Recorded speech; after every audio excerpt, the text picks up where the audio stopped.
Before we begin the story, let us know where you're watching from by leaving a comment below. If you enjoyed this video, don't forget to like and subscribe. Have a wonderful day. The late September wind whipped through the concrete canyons of Manhattan, sending Eliza Mitchell's research papers scattering across the sidewalk. She lunged forward, her honey blonde hair falling across her face as she scrambled to collect the precious documents before they disappeared into the evening rush hour traffic. Perfect. Just perfect, she muttered, clutching her recovered papers to her chest. The Plaza Hotel loomed before her, its golden lights twinkling against the darkening sky.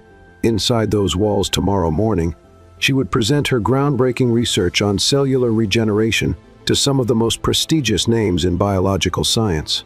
Eliza took a deep breath, straightening her navy blazer, the one she'd bought specifically for this conference.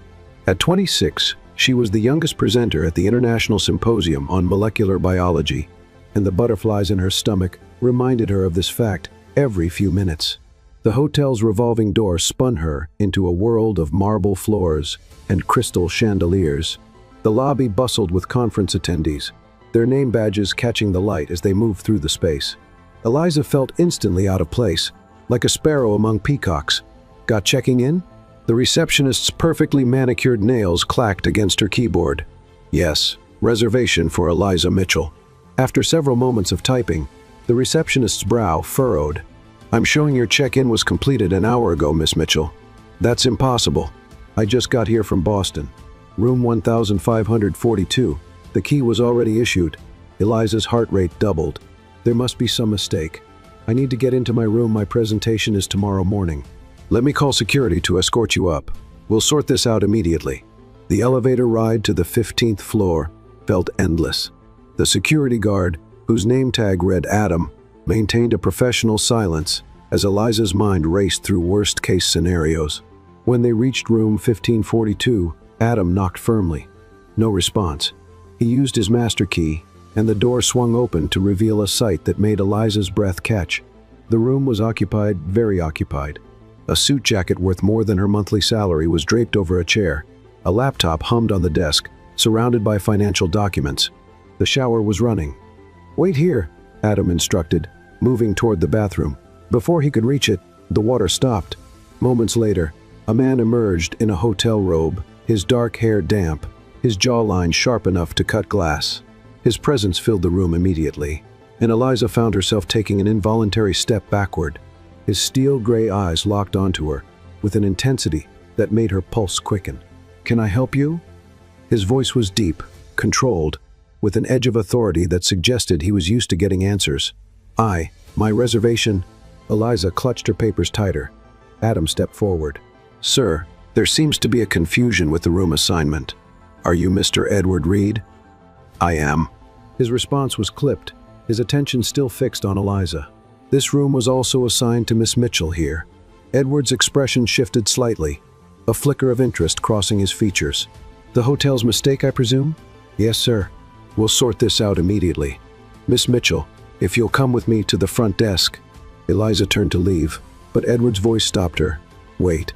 He moved to the desk, pulled out his phone. "The conference tomorrow, you're one of the speakers?" She nodded, surprised he knew. "How did you—" "The papers you're strangling," he said, the ghost of a smile playing at the corners of his mouth. "They look like presentation materials." He paused, studying her. "You're the one presenting on cellular regeneration in marine organisms." Eliza's eyes widened. "You've read the abstract? I make it my business to know about innovations that could change the world." He turned to Adam. "Give us a moment, please." After the security guard stepped out, Edward continued, "My company, Reed Enterprises, has been looking into biotechnology investments. Your research caught our attention months ago." Eliza's mind spun. Reed Enterprises was a corporate giant, known for its strategic acquisitions and innovative technology investments, and its CEO was standing in front of her in a bathrobe. "I have a proposal," Edward said, his tone businesslike despite his attire. "I'm here for a merger discussion that's running late." "I'll be done in an hour. Have dinner with me. Tell me about your research." The invitation caught her off guard. "I should review my presentation. Consider it practice for tomorrow." Plus, he added, his expression softening slightly, "It's the least I can do after accidentally stealing your room." Before Eliza could respond, Adam returned with a new room key. 1642 directly above. As she followed the security guard out, she found herself saying, "Dinner would be fine." An hour later, Eliza stood in her new room, staring at her reflection. She changed into a black dress that her best friend Olivia had insisted she pack just in case. Her hands trembled slightly as she applied a touch of lipstick. This wasn't what she'd expected from her first night in New York. She'd planned to order room service and rehearse her presentation until she fell asleep. Instead, she was preparing to have dinner with one of the most powerful CEOs in the country. The knock on her door came precisely on time. Edward had changed into a perfectly tailored charcoal suit that probably cost more than her car. His hair was styled now, and something about his presence seemed even more commanding than before. "Shall we?" He offered his arm, and Eliza took it, trying to ignore the electricity that seemed to spark at the contact. The restaurant was on the top floor, offering panoramic views of Central Park. As they were seated at a corner table, Eliza couldn't help but notice how other diners glanced their way. Edward seemed oblivious to the attention, his focus entirely on her. "Tell me," he said after ordering a bottle of wine, "what made you choose marine biology?" Eliza found herself relaxing as she spoke about her passion. "The ocean holds secrets we're only beginning to understand.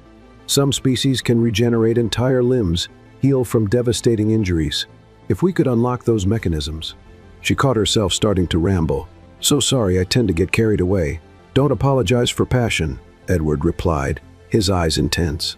"It's rare to find someone who truly cares about their work." As the evening progressed, Eliza discovered that beneath his corporate exterior, Edward possessed a sharp wit and genuine curiosity.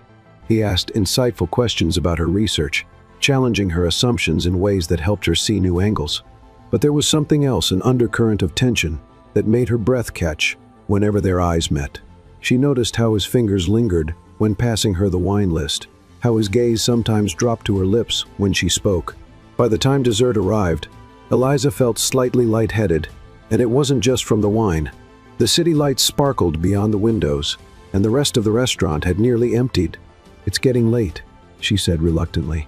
"I should prepare for tomorrow." Edward nodded, but as they rode the elevator back to their floors, the air between them felt charged with unspoken possibilities. When they reached her floor, he caught her hand before she could step out. "Eliza," the way he said her name made her shiver. "Thank you for dinner. You've given me a lot to think about." She smiled, trying to steady her racing heart. "Regarding potential investments?" Among other things, his thumb traced a small circle on her palm before releasing her hand. Back in her room, Eliza pressed her forehead against the cool window, looking down at the city below. Tomorrow would be one of the most important days of her career, but all she could think about was the way. Edward had looked at her, the feeling of his hand on hers. She tried to push the thoughts away, to focus on her presentation, but as she finally drifted off to sleep, her dreams were filled with steel-gray eyes and the lingering sensation of electricity in her veins. Eliza jolted awake at 3:00 a.m., her heart pounding. The presentation notes lay scattered across her bed, evidence of her late-night review session. But it wasn't her upcoming speech that had woken her. It was the lingering sensation of Edward's touch in her dreams. She padded to the window, pressing her palm against the cool glass. New York sprawled below, a glittering maze of lights and possibilities. Somewhere in this building, perhaps directly beneath her feet, Edward Reed was sleeping, or maybe, like her, he was awake, thinking about their dinner. "Focus," she whispered to herself. "Tomorrow is everything you've worked for." The morning arrived with cruel swiftness. Eliza stood before her bathroom mirror, applying mascara with trembling hands. Her emerald green suit, another of Olivia's insisted upon purchases, fit perfectly, but her reflection showed the shadows under her eyes that concealer couldn't quite hide. A knock at her door made her jump, smudging her mascara. Cursing softly, she opened it to find a hotel staff member holding a sleek silver box tied with a black ribbon. Inside, she found a delicate silver bracelet with a single charm, a tiny microscope. The note read, "For luck, though you won't need it," and Eliza's fingers traced the charm, her throat tight, with unexpected emotion. The gesture was thoughtful, personal. He'd actually listened when she'd talked about her childhood dream of getting her first microscope. The conference hall buzzed with anticipation. Eliza took her place at the podium, scanning the crowd of distinguished scientists and researchers. Her heart nearly stopped when she spotted Edward in the back row, his presence both reassuring and intensely distracting. As she began speaking, her initial nervousness melted away. This was her element, the culmination of years of research and dedication. She explained how certain marine organisms could regenerate damaged tissue, potentially revolutionizing human medical treatment. When she finished, the applause was thunderous. During the Q&A session, each answer she gave was met with approving nods from the panel, but it was the final question that changed everything. Dr. Mitchell, a senior researcher, stood. Your findings on cellular preservation in extreme conditions are fascinating. Have you considered the implications for cancer research? Eliza's mind raced. She hadn't included this angle in her presentation, but she'd spent countless nights exploring the possibility. As she detailed her theories, she caught Edward leaning forward, his expression intense. After the session, colleagues swarmed her with questions and congratulations. Through the crowd, she saw Edward speaking with several men in expensive suits, his gestures animated. When their eyes met across the room, the electricity from the previous night returned full force. Hours later, Eliza finally escaped to the hotel's rooftop garden, needing a moment of solitude to process her success. The evening air carried the first hint of autumn, and the city lights created a private galaxy around her. Impressive performance. Edward's voice came from behind her. You've caused quite a stir. She turned to find him approaching, his tie loosened, jacket discarded. Something about his casual appearance made him even more appealing. The cancer research angle, he continued, joining her at the railing. That wasn't in any of your published work. It's still theoretical, Eliza replied, aware of how close he was standing. I didn't want to make claims without more data. But you've thought it through. It wasn't a question. I watched you up there. You've explored every possibility, haven't you? She nodded, surprised by his insight. I can't help it. Every discovery leads to new questions, new possibilities. That's what makes you dangerous, he said softly. When she looked at him questioningly, he elaborated, You're not just brilliant, Eliza. You're passionate. That combination. He trailed off, his eyes tracking down to her wrist, where his gift glinted in the city light. Thank you for the bracelet, she said. It was unexpected. I'm full of surprises. His smile held a hint of something that made her pulse quicken. Join me for a celebratory drink? They ended up in his suite, which was significantly larger than hers. Floor-to-ceiling windows offered a stunning view of the city, but Eliza barely noticed. Edward moved to a small bar area, his movements precise as he prepared 2 glasses of whiskey. To revolutionary discoveries, he said, handing her a glass. Their fingers brushed, and Eliza felt that now familiar spark of electricity. And to unexpected meetings, she added softly. They talked for hours about her research, his company's innovations, their childhoods, his privileged but lonely, hers modest but warm. As the night deepened, they moved closer together on the sofa, the space between them charged with unspoken tension. You're different, Edward said suddenly, his voice low, from anyone I've ever met.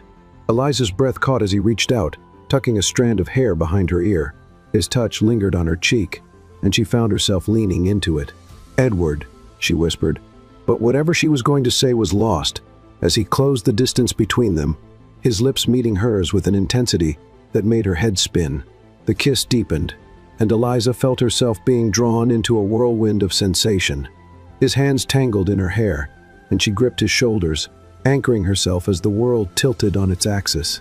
When they finally broke apart, both breathing heavily, Edward rested his forehead against hers. Tell me to stop, he murmured. Eliza's heart thundered in her chest. She'd never felt like this before, this overwhelming combination of desire and terror. I don't want you to stop, she admitted. His eyes darkened at her words. Are you sure? She nodded, unable to voice the depth of what she was feeling. This wasn't just attraction. It was as if every cell in her body recognized something in him, called out for him. Edward stood, pulling her up with him. He studied her face for a long moment, his expression intense. Then he kissed her again, slower this time, but with no less passion. His hands skimmed down her sides, leaving trails of fire in their wake. Eliza's inexperience made her movements hesitant, but Edward seemed to sense her uncertainty. He took his time, each touch designed to comfort as much as inflame. When her fingers fumbled with his shirt buttons, he caught her hands, pressing kisses to her palms. "We have all night," he murmured against her skin. They made their way to his bedroom, leaving a trail of clothing behind.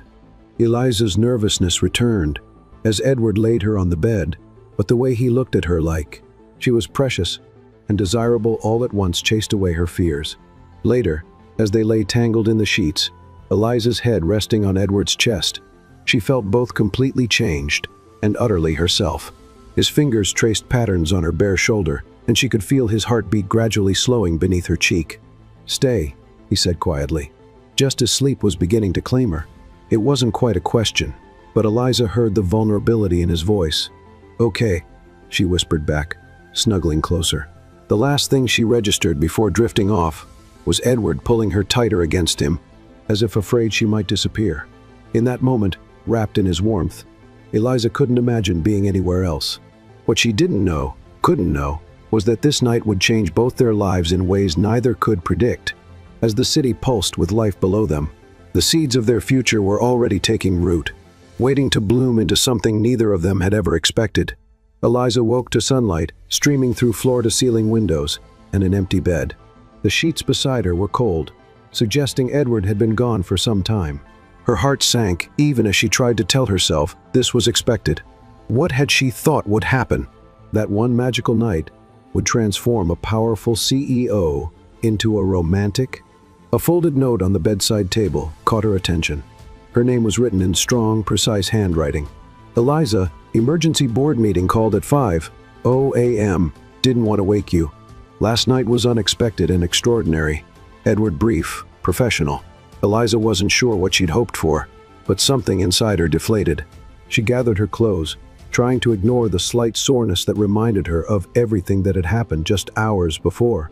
Back in her own room, Eliza stood under the shower, letting hot water cascade over her. Her phone showed 3 missed calls from Olivia, her best friend back in Boston. As she dried off, it rang again. "Finally," Olivia's voice burst through the speaker. "I've been trying to reach you all morning." "How did the presentation go?" Eliza sank onto her bed. "It went really well, actually. Better than I expected. I hear about coming. What happened?" Eliza's voice caught. "I met someone. Met someone as in I spent the night with him." Olivia's squeal made Eliza hold the phone away from her ear. "Eliza Mitchell, I'm waiting for the right person. Who is he? Tell me everything." Eliza's chest tightened. "Edward Reed." Silence then. "Wait. Edward Reed as in Reed Enterprises? The Edward Reed who's on the cover of Business Weekly every other month?" "Yes." "Holy." Olivia paused. "Are you okay? Was it?" "It was perfect," Eliza whispered, touching the silver bracelet she still wore. "He was perfect. Gentle. Attentive." She swallowed hard. "And now he's gone. Gone as in? Board meeting." "He left a note." Eliza's laugh sounded hollow. "What was I thinking, Olivia? Someone like him doesn't end up with someone like me." "Hey, stop that. You're brilliant and beautiful, and if he can't see that..." A knock at the door interrupted them. Eliza's heart leaped. "I have to go. Someone's here." She opened the door to find a hotel staff member with a garment bag and another silver box. "Compliments of Mr. Reed, ma'am." Inside the garment bag was a stunning navy blue dress that probably cost more than her monthly rent. The box contained a note and a first-class plane ticket back to Boston. "Dinner at Le Bernardin, 8:00 p.m. Let me make up for my abrupt departure." Eliza's hands trembled as she called Olivia back. "He wants to have dinner. See? Not gone at all. What are you going to do?" That question haunted Eliza throughout the day as she attended the remaining conference sessions. Her eyes kept drifting to the empty seat where Edward had watched her presentation yesterday. Every time the door opened, her heart jumped, but he never appeared. By evening, she'd made her decision. The dress fit perfectly, highlighting every curve while remaining elegantly understated. Eliza didn't want to think about how he'd known her size. Le Bernardin's interior was all old-world luxury. The maitre d' led her to a private alcove where Edward waited, rising as she approached. His expression as he took in her appearance made her breath catch. "You look stunning," he said, helping her into her seat. "Though you always do." The tension between them was different now, charged with memories of the previous night. They made it through appetizers, discussing safe topics, the conference's final sessions, his board meeting, the unseasonably warm weather. Finally, during a lull between courses, Edward spoke softly. "About last night, we don't have to discuss it," Eliza interrupted. "I understand what it was." His brow furrowed. "Do you? A beautiful moment, a memory to cherish, but not the beginning of anything." Edward set down his wine glass carefully. "Is that what you want it to be?" Eliza met his gaze. "Does it matter what I want? You're you, and I'm well. I'm going back to my lab in Boston tomorrow." Eliza. The way he said her name made her shiver. "I don't do this, ever. Last night wasn't I don't bring women to my room. I don't send gifts. I don't arrange intimate dinners. Then why?" "Because I can't stop thinking about you."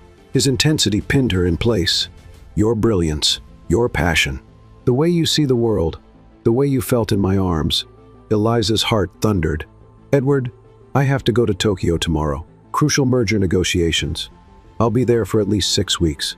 He reached across the table, taking her hand. "But when I return, I want to see you again." 6 weeks is a long time. Too long, he agreed, but it gives us both time to think. To be sure this is what we want. The rest of dinner passed in a blur of excellent food and loaded glances. When they left the restaurant, Edward's driver was waiting. The ride back to the hotel was silent, the space between them on the leather seat crackling with unspoken words. In the elevator, Edward stood close enough that Eliza could feel his warmth, but he didn't touch her not until they reached her floor. Then, as the doors opened, he pulled her to him, kissing her with an intensity that made her knees weak. 6 weeks, he murmured against her lips. "Think about what you want, Eliza, because when I come back, if you're willing, I want to explore whatever this is between us." Eliza watched the elevator doors close, her fingers touching her tingling lips. Back in her room, she packed her belongings methodically, trying to process everything that had happened in the past 48 hours. The next morning, a car was waiting to take her to the airport. As she settled into her first-class seat, Eliza touched the silver bracelet, wondering if the past 2 days had been real or some elaborate fantasy. 6 weeks time to think, time to return to her normal life, and decide if she was ready for whatever Edward Reed might offer her. What Eliza didn't know as her plane lifted off was that the decision had already been made for her.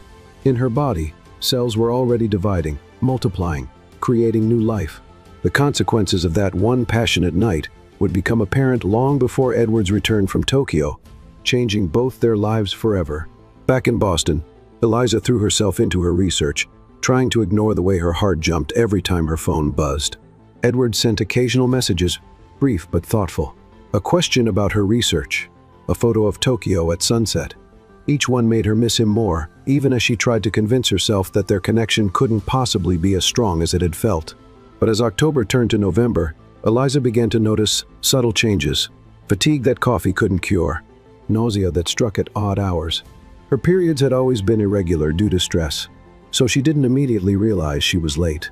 It wasn't until Olivia pointed out that she'd turned green at the smell of their favorite coffee shop that the possibility struck her. Standing in her bathroom 3 weeks after leaving New York, Eliza stared at a pregnancy test, watching as 2 pink lines appeared with crystal clarity. She took 5 more tests, each confirming what she already knew in her heart that night, in New York, hadn't just given her memories to cherish.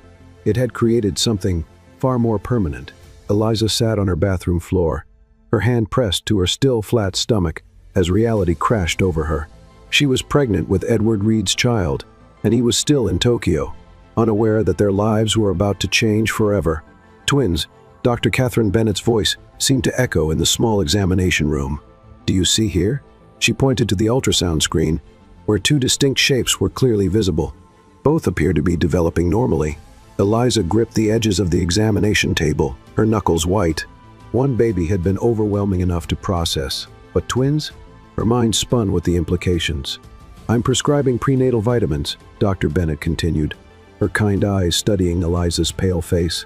"With a multiple pregnancy, we'll need to monitor you more closely. Do you have a support system in place?" "Yes," Eliza answered automatically, thinking of Olivia who'd been her rock these past weeks. "I mean, sort of. And the father?" Eliza's throat tightened. Edward's last message had arrived that morning, a simple missing our conversations that had made her heart ache. He still had 2 weeks left in Tokyo, completely unaware that he was going to be a father to twins. "He doesn't know yet," Eliza admitted. Dr. Bennett nodded without judgment. You're about 8 weeks along. Take some time to process this, but don't wait too long to tell him. Multiple pregnancies can be more challenging. Outside the clinic, Eliza sat in her car, pressing her forehead against the steering wheel. The ultrasound photos lay on the passenger seat, tangible proof that this wasn't some elaborate dream. Her phone buzzed with a text from Olivia. How did it go? Need me to come over? Eliza managed to drive home, moving on autopilot. Olivia was waiting on her doorstep with takeout and a concerned expression. Spill, Olivia demanded once they were inside. What did the doctor say? Eliza wordlessly handed over the ultrasound photos. Olivia's eyes widened. Holy are those twins. Eliza sank onto her couch. I'm having twins, Olivia. What am I going to do? First, you're going to eat something. Olivia unpacked containers of soup and crackers, the only things Eliza could keep down lately. Then we're going to figure this out together. As Eliza sipped her soup, Olivia paced the living room. You have to tell him. I mean, he's like a billionaire, right? He can provide for them. Eliza set down her spoon. That's exactly what I don't want. I'm not after his money. This isn't about pride, Eliza. These are your children, his children. They deserve everything you can both give them. Later that night, after Olivia left, Eliza stood at her apartment window, looking out at the Boston skyline. Her hand rested on her stomach, trying to comprehend that 2 tiny lives were growing inside. Her beautiful, complicated children, created during that one passionate night. Her laptop sat open on her desk, email drafted but unsent. Edward, we need to talk. It's important. Too casual for news this life-changing. She deleted it. At work the next day, Eliza struggled to focus on her research. The lab, usually her sanctuary, felt foreign. Every smell seemed amplified, making her nauseated. During a crucial experiment, she had to rush to the bathroom twice. Are you sure you're okay? Dr. James Russell, her mentor, asked with concern. You've seemed off lately. Just a stomach bug, Eliza lied, hating herself for it. Soon she'd have to tell the university. Her research fellowship had another year left. Would they let her complete it? Would they see her as less dedicated once they knew? That evening, she received another text from Edward. Tokyo skyline at night made me think of our evening on the roof. Attached was a photo of glittering city lights. Eliza's eyes filled with tears.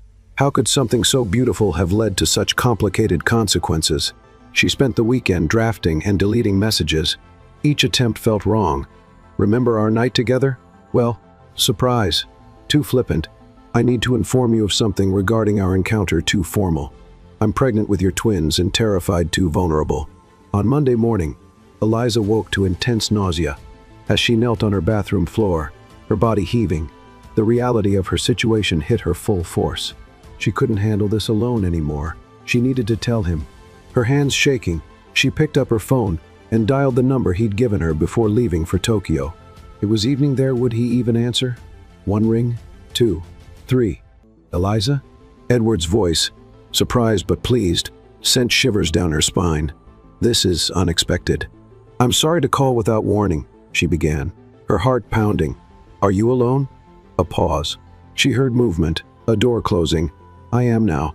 Is everything all right? You sound, I'm pregnant, she blurted out. Then, before he could respond, with twins. They're yours.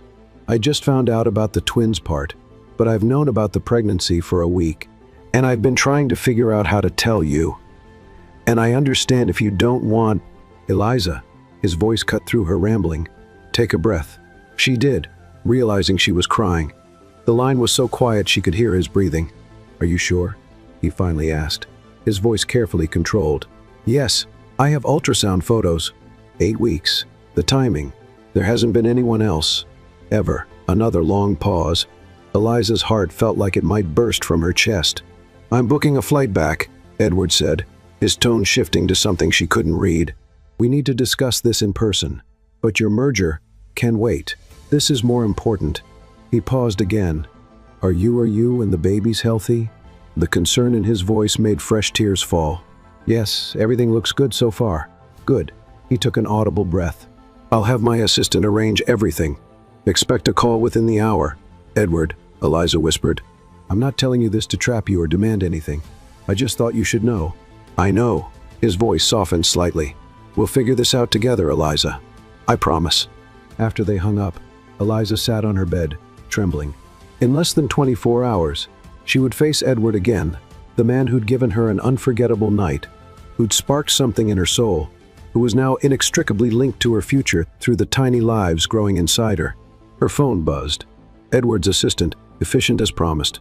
First-class tickets, car service, a suite at the Four Seasons Boston. Eliza started to protest, but the assistant gently insisted these were Mr. Reed's explicit instructions. That night, Eliza barely slept. She alternated between bouts of nausea and periods of anxious planning. By morning, dark circles shadowed her eyes, but her resolve had strengthened. Whatever Edward's reaction might be, she would face it with dignity. These babies were a gift, unexpected but precious, and she would protect them no matter what. As dawn broke over Boston, Eliza watched the sunrise, her hands cradling her still flat stomach. "We'll be okay," she whispered to her unborn children. "No matter what happens with your father, we'll be okay." But as her car arrived to take her to the hotel where she would meet Edward, Eliza couldn't quite believe her own words. Everything was about to change, and she had no idea if it would be for better or worse. The Four Seasons presidential suite offered a panoramic view of Boston Common, but Edward Reed wasn't looking at the scenery. He stood at the window, still in his travel clothes, his usual composed demeanor showing subtle cracks. The 20-hour flight from Tokyo had given him plenty of time to think, yet he felt no closer to knowing exactly what to say when Eliza arrived. His phone buzzed a message from his head of security. "Miss." Mitchell's car approaching the hotel. Edward's jaw tightened. After their phone conversation, he'd immediately arranged for discreet security to watch over her.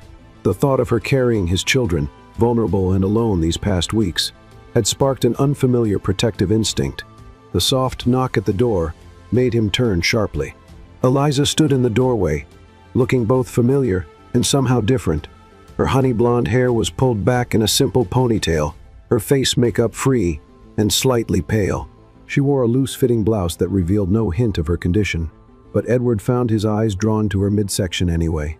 "You look tired," she said, surprising him. Of all the ways to start this conversation, she was concerned about him. 20-hour flight, he replied, moving closer. "You look nauseated," she offered a weak smile. Morning sickness is badly named. It should be called all-day sickness. The casual mention of her pregnancy hung in the air between them. Edward gestured to the living area of the suite. "Sit, please. Can I get you anything? Water? Tea?" "Water would be good." As he poured from a crystal pitcher, Edward noticed her hands fidgeting with the silver microscope charm. She was still wearing his bracelet. Something inside him eased slightly at that observation. "I have the ultrasound photos," Eliza said, quietly, pulling an envelope from her bag. "If you want to see them." Edward took the envelope with steady hands that betrayed none of his inner turmoil. The images were grainy but unmistakable. Two distinct shapes, two tiny heartbeats frozen on paper. "The doctor says they're developing normally," Eliza continued, filling the silence. "I'm due in early June." "Twins," Edward said softly, still staring at the photos. "Did you know this runs in your family?" Eliza shook her head. "No, it was quite a surprise. Like everything about us seems to be." He finally looked up at her. "Why did you wait a week to tell me?" She flinched slightly at his tone. "I needed time to process it myself, and you were in the middle of crucial negotiations. I didn't want to." "To what? Disrupt my business dealings?" An edge crept into his voice. "These are my children, Eliza. You should have told me immediately." "I know." Her voice was barely a whisper. "I'm sorry. I was scared." The vulnerability in her admission deflated his anger. Edward sat beside her on the sofa, close enough to catch the faint scent of her shampoo, the same one from that night in New York. "What are you scared of?" he asked, gentler now. "Everything." Eliza's laugh held no humor. "My career, my fellowship, my future. What this means for the babies. What it means for us, if there even is an us. Of course there's an us." The words came out more forcefully than he intended. "Eliza, look at me." When she met his gaze, her green eyes were bright with unshed tears. "I don't do anything halfway," he said. "Not business, not personal matters, and certainly not family. These are my children. You're their mother. That makes you family." Edward paused. "Marry me." Eliza stared at him, shock written across her features. "What?" "Marry me," he repeated, more firmly this time. "It's the logical solution. The children need stability, a proper family structure. You need support and security. That's not. Eliza stood abruptly, pacing to the window. That's not why I told you. I don't need you to save me. Edward followed her, his reflection appearing beside hers in the glass. This isn't about saving you. It's about doing what's right for our children. Our children, she echoed, pressing a hand to her stomach. It sounds so strange still. We barely know each other. We know enough. He turned her gently to face him. I know you're brilliant, dedicated, and stronger than you realize. I know that night in New York wasn't just physical attraction. There was a connection neither of us expected. And I know that seeing those ultrasound photos, he paused, something raw entering his expression. I already feel protective of them. Of you. That's not love, Eliza whispered. Maybe not yet, he agreed. But it could be. The foundation is there, Eliza. We can build on it. She studied his face, searching for something. This feels like a business transaction, because I'm approaching it logically. Would you prefer grand romantic gestures when we have real issues to consider? His hand moved to cover hers, where it rested on her stomach. Think about it practically. Marriage provides legal protection for all of us. It gives the children stability.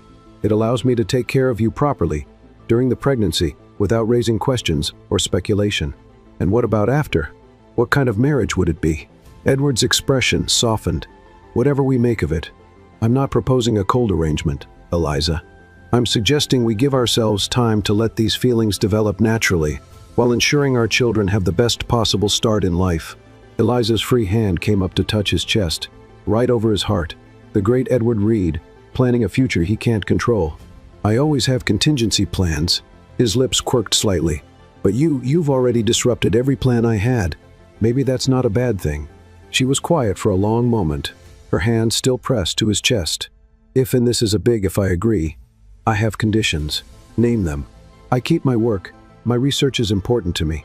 Of course. I want a real relationship, not just a paper marriage. If we do this, we both have to be willing to try, to be vulnerable, to possibly fail. Edward's hand tightened over hers. Agreed. And I want honesty, complete honesty about everything. Something flickered in his eyes, but he nodded. No secrets. Eliza took a deep breath. Then yes, I'll marry you. The words hung between them for a moment, before Edward pulled her into a kiss that was both gentle and passionate. When they broke apart, he pressed his forehead to hers.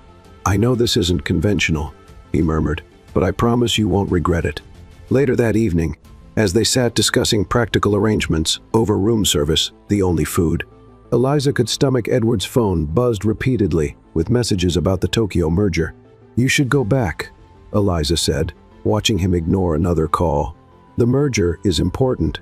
This is important, but she could see the tension in his shoulders. I'm not going anywhere, she promised. Go finish what you started. It gives us time to plan, to tell our families, to do this right. Edward studied her for a long moment before nodding. 1 week. I'll have everything wrapped up in 1 week. As he walked her to her car later, his hand resting protectively on her lower back, Eliza felt simultaneously terrified and strangely peaceful. Nothing about this was normal or expected, but somehow it felt right. 1 week, she echoed, letting him help her into the car. 1 week, he confirmed, then hesitated, before adding softly, take care of our family. Eliza watched him disappear into the hotel, her hand absently touching her stomach. Family. They were going to be a family. The thought was both thrilling and terrifying. As her car pulled away from the hotel, Eliza didn't notice the black SUV that subtly fell into place 3 cars behind Edward's security team following at a discreet distance. She was too lost in thoughts of the future, a future that had transformed completely in the space of a single day. The news broke on a Tuesday morning. Eliza was in her lab, pipetting samples for her latest experiment, when Olivia burst through the door waving her phone. Have you seen this? Her friend's face was flushed with excitement and concern. Eliza glanced at the screen and felt her stomach drop. The headline screamed across the business news website, Reed Enterprises CEO's sudden engagement. Who was the mysterious fiancé? Beneath was a grainy photo of her and Edward outside the Four Seasons, his hand protectively guiding her into the car. The article speculated wildly about her identity and their relationship, with anonymous sources claiming everything from a whirlwind romance to a calculated business merger. How did they find out? Eliza whispered, sinking into her lab chair. Her phone buzzed. Edward calling from Tokyo. "I'm handling it," he said without preamble. "My PR team is preparing a statement. Edward, there are reporters outside my apartment building." A sharp intake of breath. "Pack a bag. I'm having security move you to a secure location until I return. I can't just leave. I have work, experiments." "Eliza," his voice softened slightly, "please let me protect you. All of you." She glanced down at her still flat stomach, thinking of the twins. "Okay." Within an hour, Edward's head of security, Michael Davidson, arrived at her lab, tall, with military precise movements. He efficiently orchestrated her exit through a back entrance while his team ran interference with the waiting press. The secure location turned out to be a luxury penthouse in a discreet building with private security. Eliza stood in the vast living room, feeling out of place among the modern furnishings and spectacular harbor views. "Mr. Reed had this prepared as soon as you agreed to marry him," Michael explained, showing her the security features. "He anticipated the media attention." "Of course he did," Eliza murmured. "Always planning, always controlling." Her phone hadn't stopped buzzing. Calls from unknown numbers, messages from old classmates, even emails from distant relatives. The only one she answered was Olivia, who promised to water her plants and bring her more clothes. That evening, as Eliza watched the sunset over the harbor, her laptop pinged with a news alert.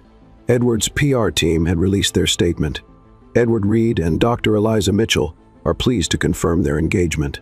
They ask for privacy during this joyful time as they begin their life together. Short, professional, no mention of the babies. They'd agreed to keep the pregnancy private as long as possible, but seeing the sanitized version of their story made Eliza's chest tight. Her phone lit up with Edward's face. "Did you see the statement?" "Yes." Very succinct. "I wanted to say more." He sounded tired. "But until I'm back and we can face this together, I know." Eliza curled up on the massive sofa. "How are the merger negotiations?" "Complicated, but progressing." He paused. "How are you feeling?" "The morning sickness is better, actually." "The private chef you arranged has been making these amazing ginger-infused meals." "Good." Another pause. "I miss you." The admission, so quietly spoken, made Eliza's heart skip. It's only been 3 days. 3 days too long. Background noise filtered through voices, papers shuffling. "I have to go." Another meeting. "But Eliza?" "Yes?" "I meant what I said. About trying. About making this real." After they hung up, Eliza found herself touching the silver microscope charm again. It had become a habit, a tangible reminder that this wasn't all a dream. The next morning brought fresh challenges. Dr. Russell, her mentor, called for an urgent meeting. Eliza had to attend virtually from her gilded cage. "The board is concerned," he said without preamble. "Your engagement to Reed has raised questions about conflicts of interest, given his company's investments in biotechnology." "My research has nothing to do with Edward," Eliza protested. "I know that, but perception matters in academia." Dr. Russell sighed. "They're reviewing your fellowship." Eliza felt the floor tilt beneath her. The fellowship was everything: her research, her future career. "They can't do that.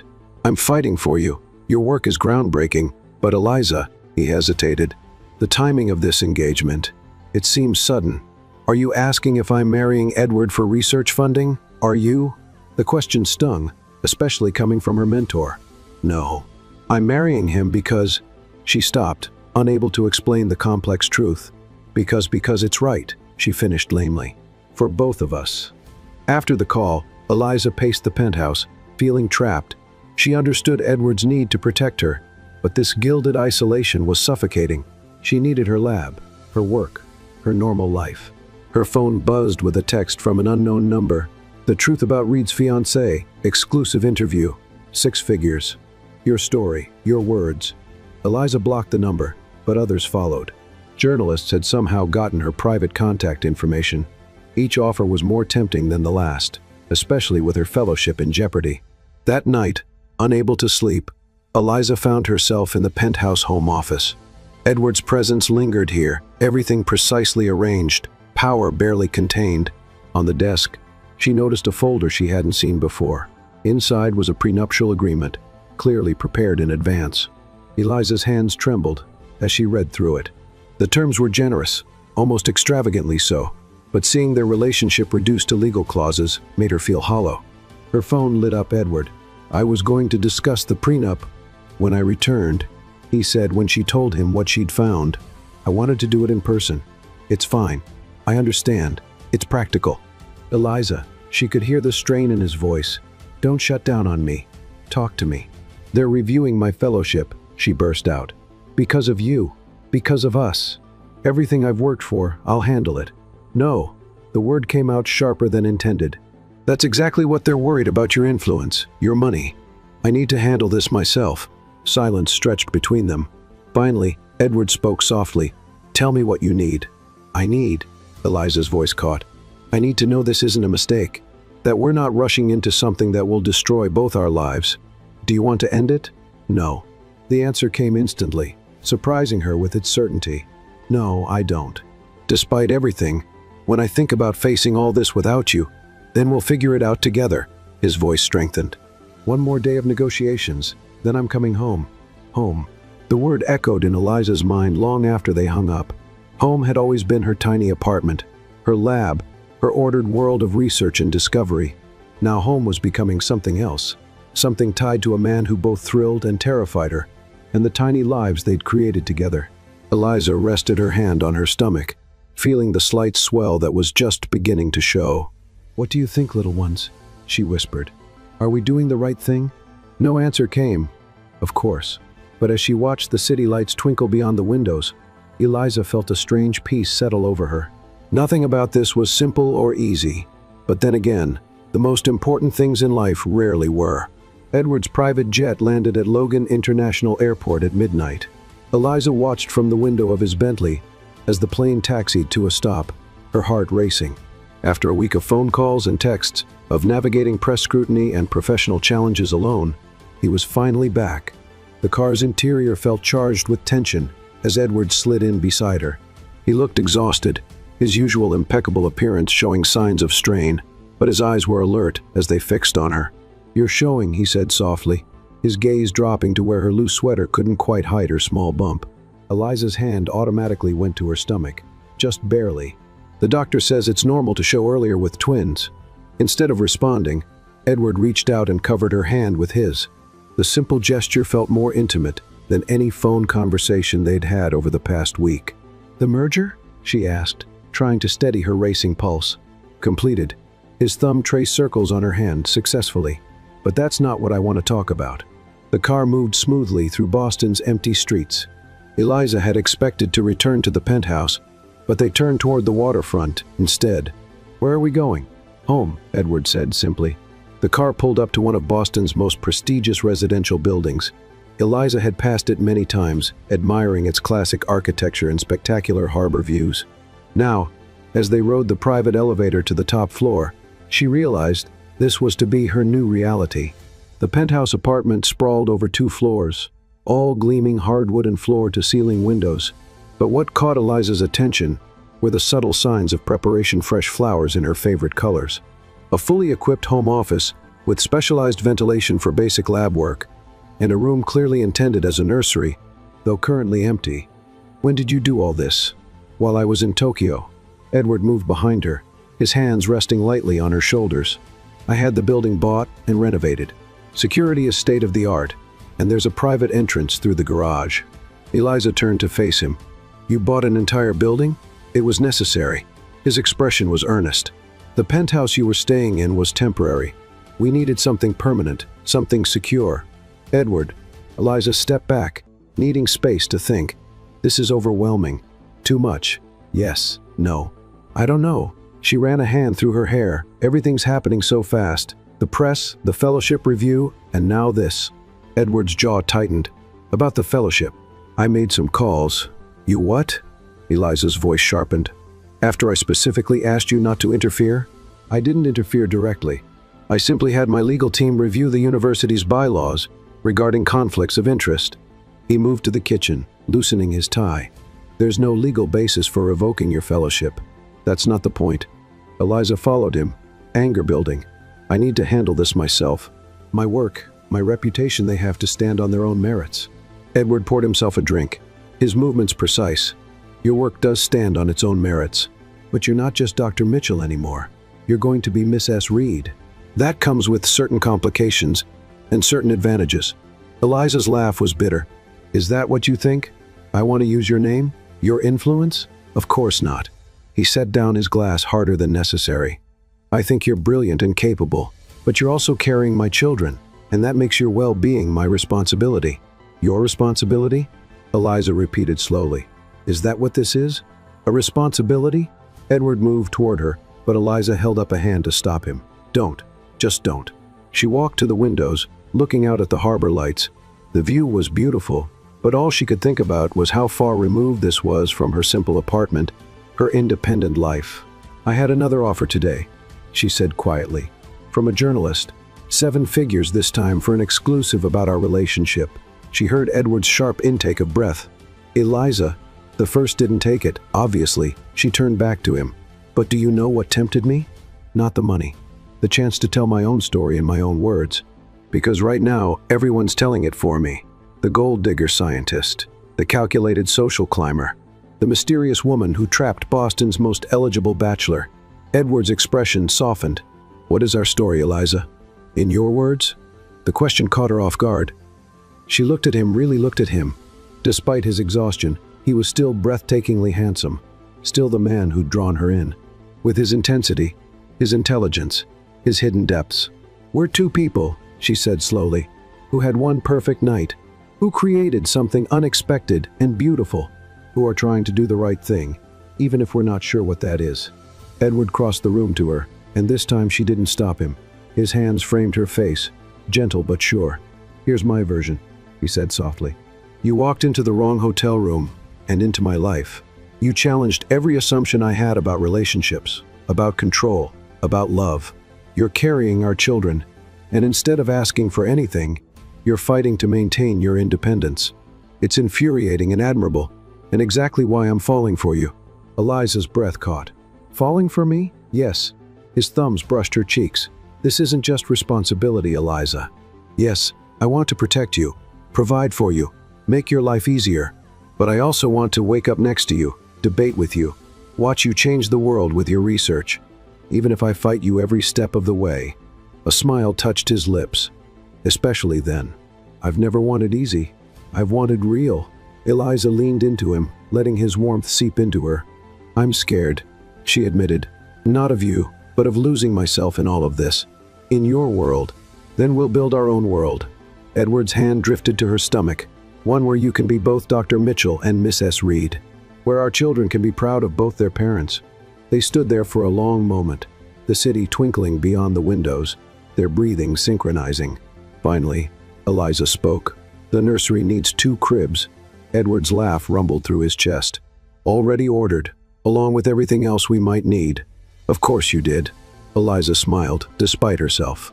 Always prepared. Not for you, he murmured, pulling her closer. You're the one variable I can't predict. And somehow that's exactly what I need. As they stood together in their new home, Eliza realized that perhaps this was what love looked like. Not a perfect fairy tale, but a choice to face challenges together, to build something new, something that honored both who they were and who they could become. Outside, a new day was dawning over Boston Harbor, painting the sky in shades of promise. Eliza woke to urgent voices in the next room. Through the bedroom's partially open door, she could hear Edward speaking in the controlled tone that barely masked his anger. How long have you known about this? A pause, and then, nobody thought to verify the numbers before the merger? Another pause. Get me everything. Now. Eliza sat up, her hand automatically going to her growing baby bump. At 12 weeks, she was definitely showing, though loose clothing still concealed her condition from the public. Edward appeared in the doorway, his expression dark. When he saw she was awake, he visibly tried to soften his features. I'm sorry if I woke you. Is everything okay? He ran a hand through his hair, a rare gesture of frustration. The Tokyo merger. There are discrepancies in the financial reports, things that should have been caught. Eliza patted the bed beside her. After a moment's hesitation, Edward sat down, his shoulders tense. Someone on their end falsified data, made the company look more valuable than it is. Can you break off the merger? It's already done. The announcement goes public today. He checked his watch. In 3 hours, Eliza reached for his hand. What are you going to do? Before he could answer, his phone buzzed again. The caller ID read Oliver Crawford, his head of legal affairs. "Crawford, talk to me."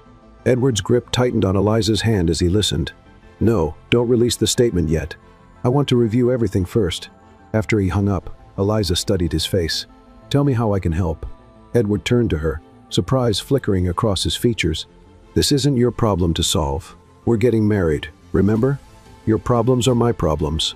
She squeezed his hand. "Besides, I'm pretty good at analyzing data." A ghost of a smile touched his lips.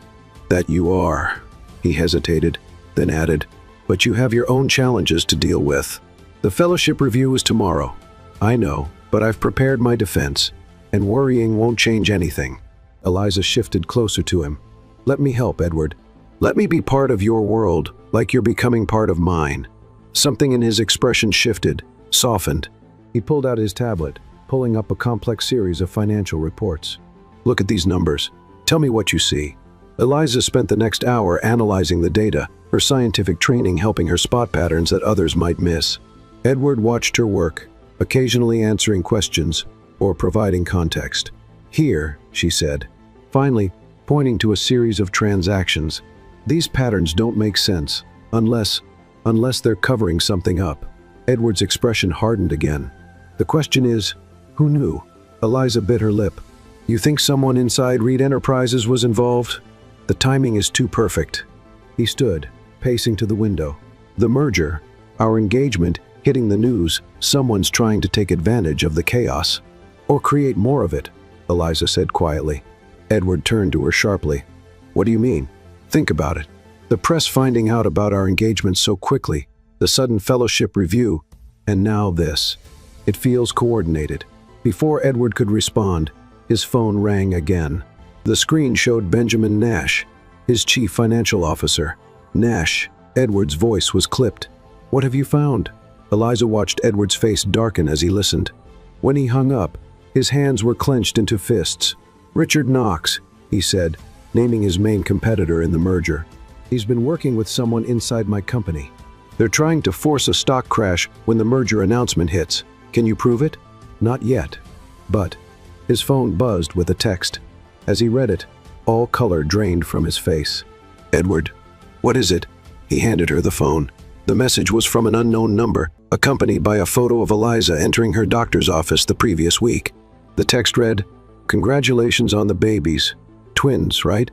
Shame if the press found out before you were ready." Eliza felt her blood run cold. "How?" "They've been watching you." Edward's voice was deadly quiet. "Using you to get to me." "Edward," he was already dialing. "Michael, increase security on Eliza immediately. No one gets near her without my direct approval. And find out who sent that message." When he ended the call, Eliza stood, moving to him. "We need to think this through carefully." "There's nothing to think through." His eyes blazed with controlled fury. "They threatened you, our children. They crossed a line. Exactly what they wanted you to do." Eliza placed her hands on his chest, feeling his racing heart. "They're trying to provoke you into making a mistake. Don't give them that satisfaction." Edward covered her hands with his. "I can't risk your safety." "Then don't. But don't let them manipulate you either." She met his gaze steadily. "We have 3 hours until the merger announcement. Let's use them." Something shifted in Edward's expression, pride mixed with something deeper. He pulled her closer, pressing a kiss to her forehead. "What's your suggestion, Dr. Mitchell?" For the next 2 hours they worked together, Eliza's analytical mind complementing Edward's strategic expertise. They discovered more discrepancies, traced money trails, and slowly built a case that couldn't be ignored. When Oliver Crawford arrived with the legal team, he found them surrounded by data displays and empty coffee cups, herbal tea for Eliza. "We have a plan," Edward announced, his arm around Eliza's waist, and a way to turn this against them. As they outlined their strategy, Eliza watched Edward in his element, commanding, brilliant, unstoppable. But she also noticed how he kept her close, included her in every decision, valued her input. Just before the merger announcement was due, Edward pulled Eliza aside. "Are you sure about this? Once we move forward, there's no going back. Our lives will be under even more scrutiny." Eliza touched the silver microscope charm on her bracelet. "I'm sure about us. The rest we'll handle together." Edward's kiss was fierce, passionate, full of promise and protection. When they broke apart, his hand rested on her bump. "I love you," he said quietly. "Both of you. All of you." It was the first time he'd said those words. Eliza's heart soared even as fear flickered through her. "I love you too," she whispered back. "Now let's go show them why they shouldn't have underestimated us." As they walked into the conference room where the press waited, Eliza felt Edward's strength beside her, matching her own. They were no longer just two people thrown together by circumstance. They were partners, facing whatever came next as one. The cameras flashed, questions flew, but Eliza stood tall beside Edward as he stepped up to the podium. Whatever happened next would change everything, but she was ready. They both were. The aftermath of Edward's press conference exploded across every major financial network. Eliza watched from their penthouse as the headline scrolled across the screens. Reed Enterprises exposes massive fraud. KNX. Industry stock in freefall. SEC launches investigation into failed merger. Edward stood at the floor-to-ceiling windows, phone pressed to his ear as he dealt with the fallout. His reflection showed the toll of the past 24 hours, but his voice remained steady, authoritative. "Yes, we're cooperating fully with the investigation," he said into the phone. "No, we won't be making additional statements at this time." Eliza's own phone buzzed with a message from Olivia. "Your fiancé just caused an earthquake on Wall Street. You okay?" Before she could respond, another call came through Dr. Russell. With everything happening, she'd almost forgotten about her fellowship review. "Eliza," her mentor's voice was warm, "the board has reached a decision." She held her breath, feeling Edward's attention shift to her, despite his ongoing call. "They're maintaining your fellowship, Doctor."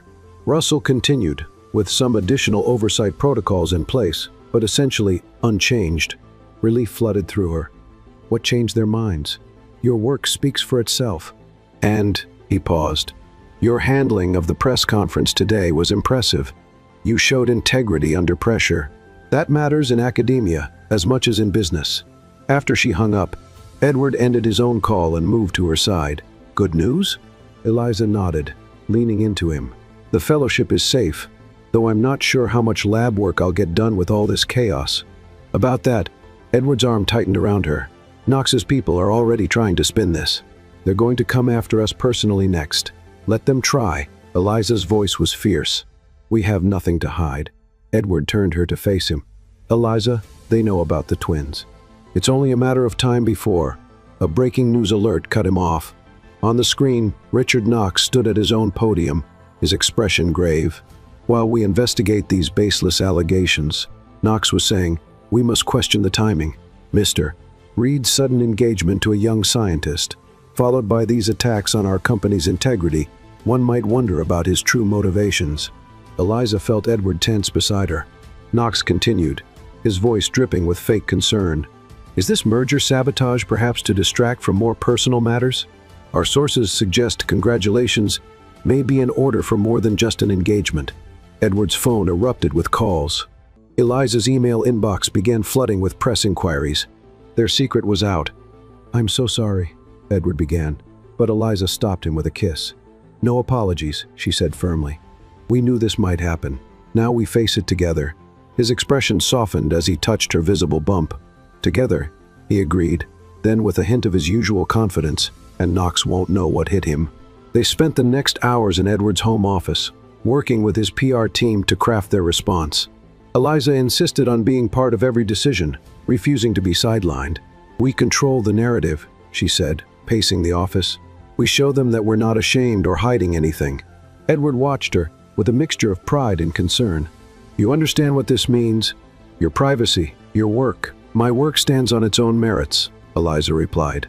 "And our children deserve parents who face challenges head-on, not hiding in shadows." The statement they finally released was simple but powerful, accompanied by a photo of them together, Eliza's hand resting naturally on her bump. Edward Reed and Dr. Eliza Mitchell joyfully confirmed they are expecting twins. While they had hoped to share this news in their own time, they refused to let others use their personal happiness as a weapon. Dr. Mitchell continues her groundbreaking research, while Mr. Reed remains focused on protecting his company's integrity. They asked for privacy during this special time. The response was immediate and overwhelming. Some outlets praised their honesty and poise. Others spun wild theories about timing and motives. Through it all, Eliza and Edward remained united, stronger together than apart. Late that night, as they lay in bed, Eliza felt the first flutter of movement inside her. She grabbed Edward's hand, placing it on the spot. "I don't feel anything," he said softly. "Not yet, but soon." Eliza studied his face in the darkness. "Are you scared?" "Terrified," he admitted. "Not of Knox or the press, but of being a father, of failing them, or you." The great Edward Reed admitting fear. She smiled gently. "That's why I love you. You know, these moments when you let me see beneath the armor." He pulled her closer. "You've been incredible through all of this. Most people would have run screaming from the chaos I brought into your life." "Chaos?" Eliza laughed softly. "I work with unpredictable cellular reactions all day. This is just a different kind of experiment." Edward's hand remained on her stomach, protective and reverent. "Knox will keep coming after us. He's desperate now, which makes him dangerous." "Let him come," Eliza said fiercely. "We're stronger than he knows." As if in agreement, she felt another flutter of movement. This time, Edward's eyes widened. "Was that?" Eliza nodded, tears pricking her eyes. In this quiet moment, the outside world, with all its complications, seemed to fade away.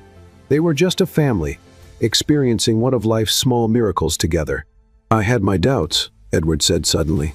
"Not about you or the babies, but about myself. About whether I could be the man you deserve, the father they need. And now? Now I know that together we can handle anything." He kissed her softly. "You've shown me that strength isn't about control. It's about trust. About letting someone else in." Eliza curled into him, feeling safe despite the storm raging outside their bubble. "Promise me something. Anything. No matter what Knox throws at us next, we face it as equals. No more trying to protect me by keeping me in the dark." Edward was quiet for a moment, his thumb tracing circles on her bump. "I promise. No more secrets. No more lone wolf decisions." As they drifted off to sleep, Eliza's mind wandered to tomorrow's challenges. Knox wouldn't give up easily. The press would continue their speculation. Her research would face even more scrutiny. But for now, in Edward's arms, feeling their babies move beneath his hand, she was exactly where she needed to be. They had chosen their path, not the easy one, but the right one, together. The city lights twinkled beyond their windows, a reminder of the world waiting to test them again tomorrow. But tonight, in this moment, they were stronger than any force that might try to tear them apart.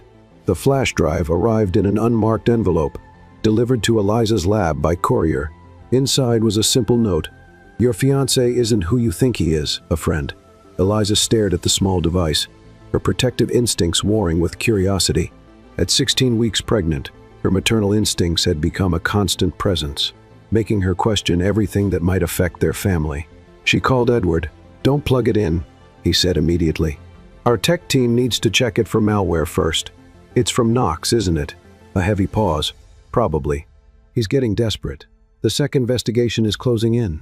2 hours later, Eliza sat in Edward's office at Reed Enterprises, watching as his security team analyzed the drive's contents.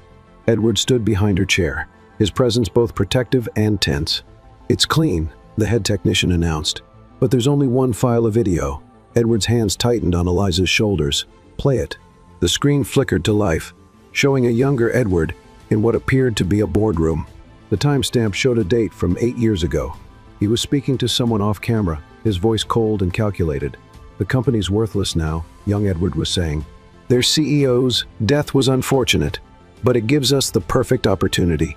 Buy them out while the stock's low, strip the assets, and eliminate the competition." The video cut to another scene, this one from a different meeting.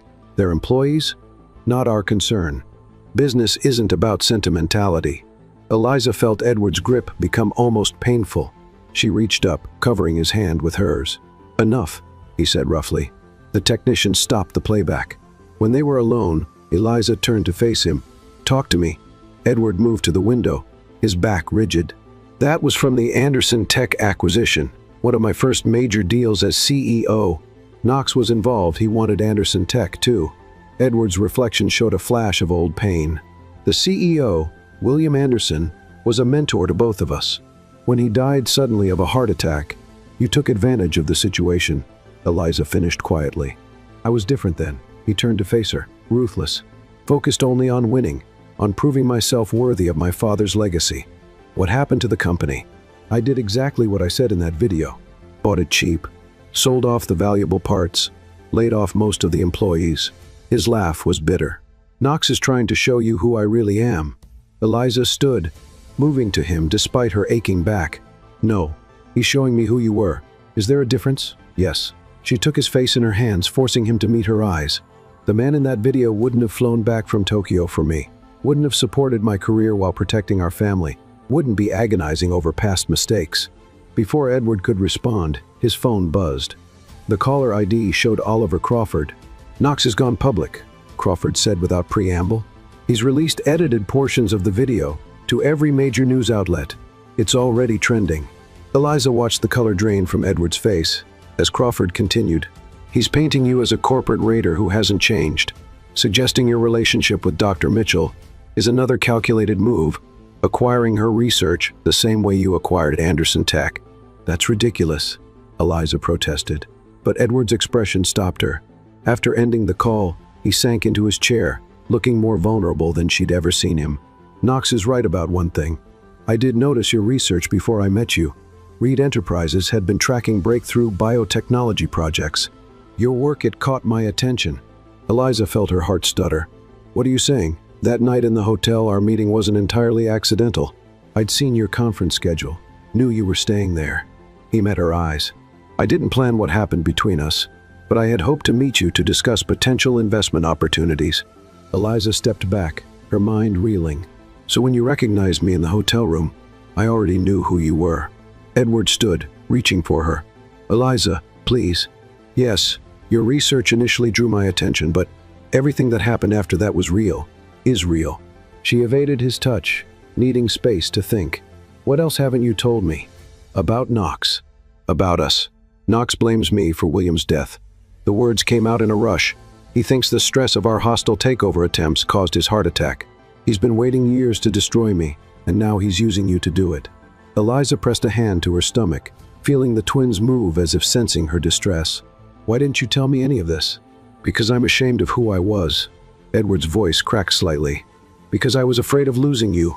Because... His phone buzzed again. Crawford with more updates, more fires to fight. Eliza held up a hand, stopping him from answering. No more diversions, she said firmly. No more half-truths. Tell me everything, Edward, now.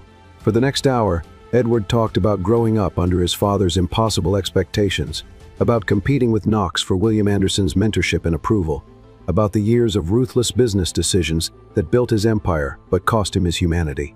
And the night I met you, he finished softly, I had every intention of being the same calculating businessman, but then you walked into my room brilliant and real, and completely unexpected. You made me want to be better. Eliza stood at the window, watching the sun set over Boston Harbor. I need time to process this, Edward. Eliza, not much time, she assured him, her hand resting on her bump. We're past the luxury of long separations. But I need to think, to decide if I can trust you again. Edward nodded, his face haunted. Whatever you need, just be careful. Knox won't stop here. As if summoned by his words, both their phones buzzed simultaneously. Eliza opened the news alert and felt her blood freeze. The headline screamed, Reed's pregnant fiancé, corporate espionage investigation launched. Below was a photo of Eliza entering her lab, followed by details of a supposed investigation into whether her research had been illegally sharing data with Reed Enterprises. They're coming after your work now, Edward said quietly, because of me. Eliza read the article again, anger replacing her shock. No, they're coming after both of us, and they've just made a serious mistake. What do you mean? She turned to him, her green eyes blazing. They think I'm a weakness they can exploit. That I'll run when things get hard. That I'll believe their version of you over what I've seen with my own eyes. And what have you seen? Edward's voice was barely a whisper. A man who's trying to be better, who loves deeply, even if he's afraid to show it. Who's going to be an amazing father because he knows exactly what not to do. She moved to him, taking his hands. I'm still angry you didn't tell me everything sooner, but I'm not going anywhere. Edward pulled her into his arms, burying his face in her hair. I don't deserve you. Probably not, she agreed, making him laugh softly. But you're stuck with me, with us. She guided his hand to where one of the twins was kicking. Now let's show Knox what happens when he threatens our family. As they began planning their counterattack, Eliza felt a new strength flowing between them. The truth, painful as it was, had only made their bond stronger. Knox had tried to break them apart, but he'd succeeded in bringing them closer together. The sun had fully set now, painting the sky in deep purples and blues. Tomorrow would bring new challenges, new battles, but tonight they were stronger than ever, their foundation built not on perfect pasts, but on honest presents and shared futures. At 20 weeks pregnant, Eliza stood before a room full of university board members, her head held high, despite the exhaustion weighing on her. The investigation into her research had escalated, forcing her to defend not just her work, but her entire integrity. Dr. Mitchell, the board chairman, began. These allegations are serious. Evidence suggests unauthorized sharing of proprietary information with Reed Enterprises. What evidence? Eliza's voice was steady. I've reviewed every document submitted. They show nothing more than standard academic citations and public patent filings. From the back of the room, Eliza felt Edward's supportive presence. They'd argued about his attendance, he'd wanted to speak on her behalf, but she'd insisted on fighting this battle herself. The timing of your relationship with Mr. Reed has nothing to do with my research, Eliza interrupted. My work on cellular regeneration began years before I met Edward. Every experiment, every finding is meticulously documented and independently verified. She moved to the presentation screen, pulling up her research timeline. But since we're discussing timing, let's talk about who benefits from these allegations. Not the university, not scientific progress. Only one person gains from discrediting both my work and Reed Enterprises simultaneously. The board members shifted uncomfortably as Eliza displayed a series of documents. Richard Knox's companies have been attempting to patent similar cellular regeneration processes that bear striking similarities to research he had access to while serving on this university's corporate advisory board. A murmur ran through the room. Eliza felt one of the twins kick, as if offering encouragement. Dr. Mitchell, a senior board member, leaned forward. Are you suggesting Mr. Knox stole your research? I'm stating facts. Eliza touched her silver microscope charm for courage. While Knox was on the advisory board, he had access to preliminary findings from multiple research projects, including mine. 6 months later, his companies filed patents that mirror those findings. The room erupted in hushed discussions. Eliza remained standing, one hand resting protectively on her bump, until the chairman called for order. These are serious counter-allegations, he said. We'll need time to investigate. Take all the time you need. Eliza's smile held steel. My research documents are completely transparent. I wonder if Mr. Knox can say the same. As the board filed out, Edward moved to Eliza's side. That was risky, she finished, but necessary. His hand found hers. Knox won't take this lightly. I'm counting on it. Back at their penthouse, Eliza finally allowed herself to show the strain of the day, sinking onto their sofa with a groan. You should rest, Edward said, concern evident in his voice. No time. Eliza rubbed her back. Knox will retaliate soon. We need to be ready. As if on cue, Edward's phone rang. Oliver Crawford's voice was urgent.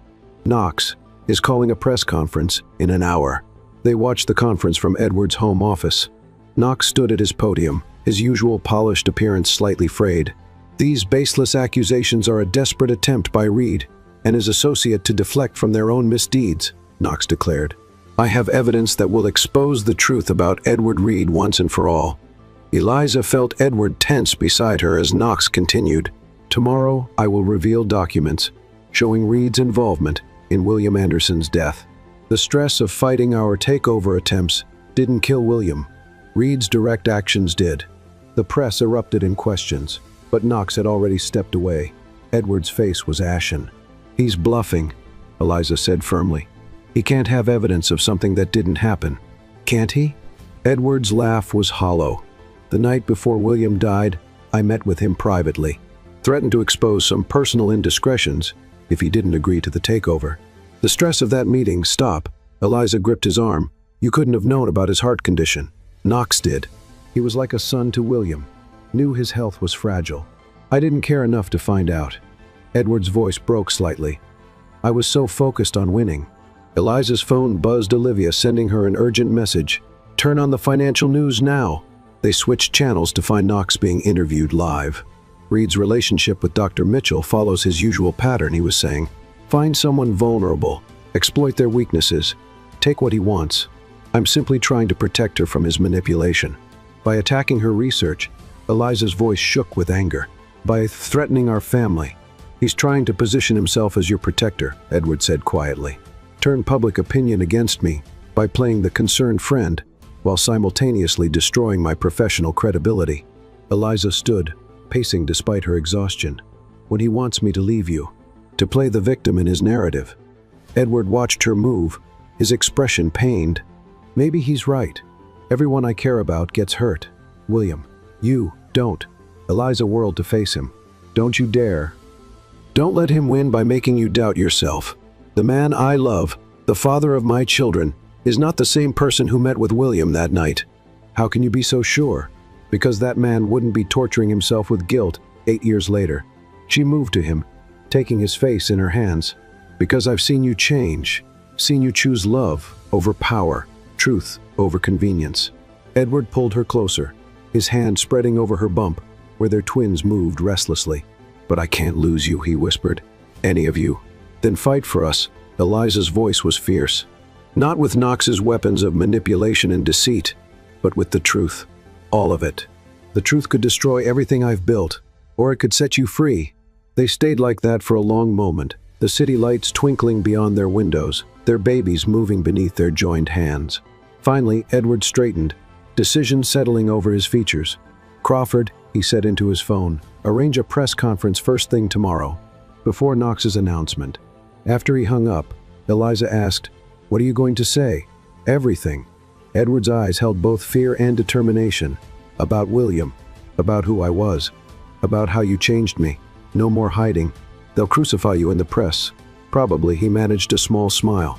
But our children will know their father chose truth over power. That matters more. Eliza felt tears threaten. I'll be right beside you. No. Edward kissed her softly. You've fought enough battles lately. Tomorrow is mine. Edward, the twins need you rested and calm. His tone brooked no argument. Let me protect our family this way, while I still can. Later that night, Eliza lay awake, listening to Edward's steady breathing beside her.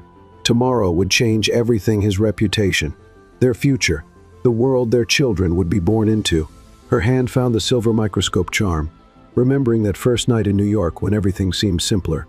Yet even then, something in her had recognized the complexity of the man beside her, had seen past his carefully constructed facade to the heart beneath. The twins moved, a now familiar flutter that never failed to amaze her. Your daddy is a good man, she whispered to them.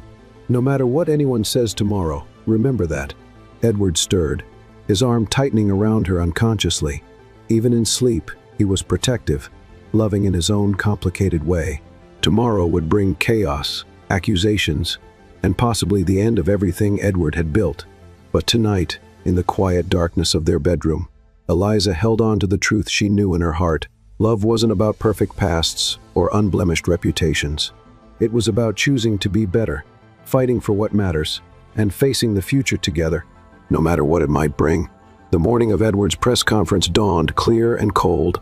Eliza watched from their penthouse as news vans gathered outside Reed Enterprises, her hand absently rubbing her prominent 7-month belly. The twins were particularly active today, as if sensing the tension in the air. You should be resting, Edward said, emerging from their bedroom in a perfectly tailored suit that couldn't quite hide the strain of the past months. As if I could sleep, Eliza turned to face him. Are you sure about this? No. He managed a small smile, but it's the right thing to do. Before he could leave, Eliza caught his hand, pressing it to where one of the twins was kicking. Feel that? That's your legacy, Edward. Not Reed Enterprises, not your father's expectations. This. Edward's expression softened as he felt their child move. I love you, he said quietly. Whatever happens today, remember that. The press conference was scheduled for 9:00 a.m. Eliza watched from home as Edward took the podium, cameras flashing. Knox stood at the back of the room, his expression triumphant, until Edward began to speak. 8 years ago, Edward's voice was steady. I made choices that haunt me to this day. William Anderson was more than a business rival. He was a mentor, a friend, and I betrayed that friendship in pursuit of power. The room fell silent as Edward continued. detailing the events leading to William's death. He spoke of the threatening meeting, the takeover attempt, the ruthless ambition that had driven him. "I didn't know about his heart condition," Edward said, his composure cracking slightly. "But my actions that night contributed to his death. I've carried that guilt for 8 years, trying to bury it in more acquisitions, more power until I met someone who showed me a different way to live." Eliza's hand went to her throat, feeling tears threaten as Edward spoke about their relationship, the real version, not the sanitized public story. "Yes, I knew of Dr. Mitchell's research before we met. Yes, I hope to discuss potential investments. But what happened instead was something I never expected. I fell in love, real love, the kind that makes you want to be better, to face your demons, to tell the truth no matter the cost." The cameras turned to Knox as Edward addressed him directly. "You were right about one thing, Richard. The first did contribute to William's death. But you're wrong about everything else, wrong about Eliza, wrong about me, and wrong about using the past as a weapon." Knox moved forward, his face dark with rage, but Edward wasn't finished. "I have here," he held up a file, "documentation proving that you stole research from multiple university projects, including Dr. Mitchell's work. The SEC has already been notified. Your attempts to destroy us have only exposed your own crimes." The room erupted in chaos. Through it all, Edward remained steady, answering questions with unprecedented honesty. Yes, he had been ruthless. Yes, he had hurt people. And yes, he was different now. "Not because I'm trying to protect my reputation," he concluded, "but because Eliza Mitchell showed me that real strength comes from facing the truth, not hiding from it, from choosing love over power, from being the kind of man our children can be proud of." Eliza was so absorbed in the broadcast that she almost missed the first contraction. When the second one hit 5 minutes later, she realized with sudden clarity the twins had their own timing in mind. She called Olivia first, then Michael, to arrange secure transportation to the hospital. Only after she was settled in the car did she call Edward, who was still handling the press fallout. Now, his composure finally cracked. "But you're not due for another month. Tell that to your children." Eliza managed through another contraction. "They apparently share your taste for dramatic timing." Everything moved quickly after that. By the time Edward arrived at the hospital, still in his press conference suit, Eliza was already in active labor. Olivia met him at the door, her expression stern. "She's been asking for you," Olivia said. "But if you ever put her through something like this morning's stress again—" I won't, Edward promised, following her to Eliza's room. Eliza lay in the hospital bed, monitors beeping steadily around her. Despite the pain, she smiled when she saw him.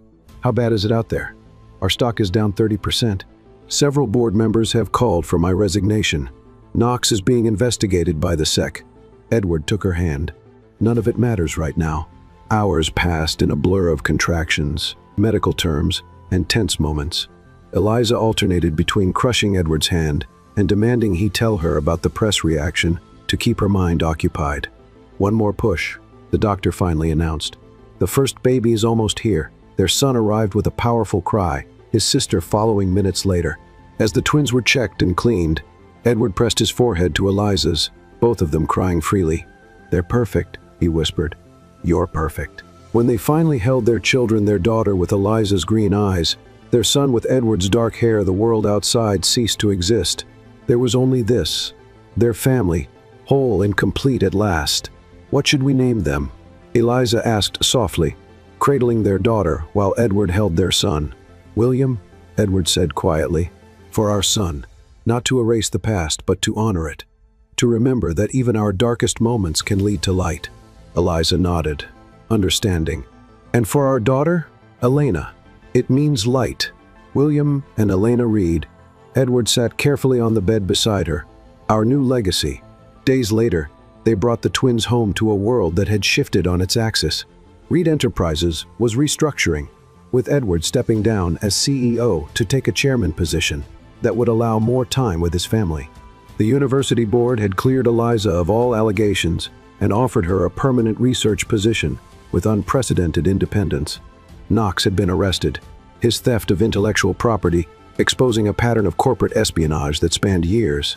The press had moved on to new scandals, leaving the Reeds to adjust to their new normal. Eliza stood in the nursery, watching Edward rock Elena while William slept peacefully in his crib. The sight still amazed her, this powerful man, who had once measured life in acquisitions and victories, now completely entranced by their tiny daughter's grip on his finger. "Any regrets?" she asked softly. Edward looked up, his eyes full of emotion. "About losing the company? No. About waiting so long to become this person? Every day. You were always this person." Eliza moved to sit beside them. "You just needed someone to remind you." "Several someones," he corrected, smiling as Elena yawned. "You, the twins." Even Knox in his way. Sometimes our worst enemies give us our greatest gifts. Eliza touched the silver microscope charm she still wore, a reminder of their beginning. And sometimes one wrong hotel room can lead exactly where we're meant to be. As the Boston sunset painted the nursery in soft colors, Eliza thought about their journey from that first night of unexpected passion to the challenges that had tested their love. They had faced public scrutiny, professional threats, and personal demons. Yet here they were, stronger for having weathered the storms together. William stirred in his crib, and Edward gently laid Elena beside her brother. The twins instantly turned toward each other, a mirror of the connection that had brought their parents together. "I love you," Eliza said, watching Edward watch their children. "Not despite your past, but because of who it helped you become." Edward pulled her close, his arms strong and sure. "And I love you for seeing who I could be, even when I couldn't see it myself." Outside, the city hummed with life and possibility. Inside, in this quiet room with its sleeping miracles, Eliza and Edward held on to their own miracle, the love that had transformed them both, the truth that had set them free, and the future they would build together, one day at a time. What price would you be willing to pay for love? Eliza risked her career and reputation, while Edward sacrificed his carefully built empire. Was it worth it for them? Would it be worth it for you? Leave your opinion in the comments. Thank you for watching. If you enjoyed the story, please subscribe to our channel and leave a comment below, letting us know what you thought. Your feedback and support mean a lot to us. Stay tuned for more exciting stories.